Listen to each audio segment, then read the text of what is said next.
Okay traders, ఇప్పుడు మనం gold analyse చేయబోతున్నాం. అండ్ ఇప్పుడు మన అనాలిసిస్ వచ్చేసి వీక్ క్యాండిల్తో స్టార్ట్ చేద్దాం. సో ఫస్ట్ ఏంటంటే you can look the pattern.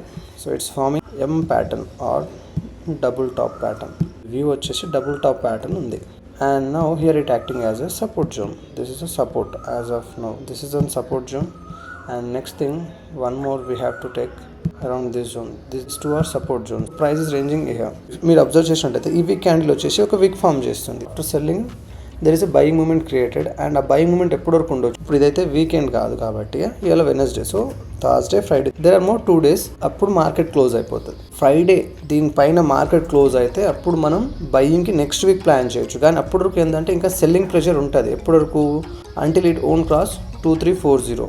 At the end of the week మనకు తెలుస్తుంది. కానీ ఇప్పుడైతే ఏంటంటే ఇప్పుడు వీక్ క్యాండిల్ నుంచి మనం పెద్దగా థింక్ చేయాల్సిన అవసరం లేదు. Let me open day candle. చూడండి, జస్ట్ 2 daysలో మార్కెట్ వచ్చేసి ఇంత ఫాల్ వచ్చేసింది. సో ఈ ఫాల్ తర్వాత price trying to make some consolidation like day candle. Consolidate అయిన తర్వాత మళ్ళీ స్ట్రాంగ్ ఫాల్ వచ్చింది. And then again similar concept ఇక్కడ సేమ్ కన్సాలిడేట్ అవుతుంది.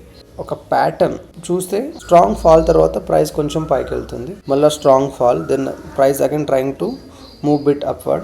So similarly we can expect there is a one more fall. So once price going to reach around this zone, a fall ela conclude cheyalo ippudu chepta. So this is a trend line now, it's following. So once the price reach around this zone, and I'm expecting as of now there is no need to take any trade, but we can expect bit high movement. So price koncham paiki elli padthe better. So ippatiki endante selling pressure. So after looking at this pattern, move వచ్చేసి sellers కి ఎక్కువ opportunity ఉన్నట్టుగా అనిపిస్తుంది. So ఆ sellers కన్నా ముందు మనం అయితే కొంచెం వెయిట్ చేయడం బెటర్. ఆ ఆపర్చునిటీ తీసుకునే ముందు better to wait. And next let me open H4 candle. So whenever we see this H4 candle and after this moment there is a hike అయితే వస్తుంది.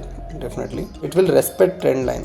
This is a possibility of market. ఇక్కడ వచ్చేసి consolidate అవుతుంది price H4 candle. When you open H1 candle, so let me have a look here. So when you open H1 candle, there might be a small fall, then we can expect bit buying movement. So ఇదంతా ఏంటంటే long run కోసం చెప్తున్నా. Like H4 candle మనం analyse చేస్తున్నామంటే bit you can hold for longer period. But when you want to go for scalping or day trading, you can take any opportunity. అప్పుడు మనం H1 candle focus చేస్తే అయిపోతుంది. H1 candle, M15 candle focus చేస్తే అయిపోద్ది. And one thing, మనం తీసుకున్న trade ఏంటంటే H1 candle, M15 candle decide చేసేది కాకుంటే అనలైజింగ్ వేరు. అండ్ నెక్స్ట్ థింగ్ వచ్చేసి you should understand taking trades is different. So every time మనం అనలైజ్ చేసినట్టు ఎగ్జాక్ట్ గా మనం తీసుకోం.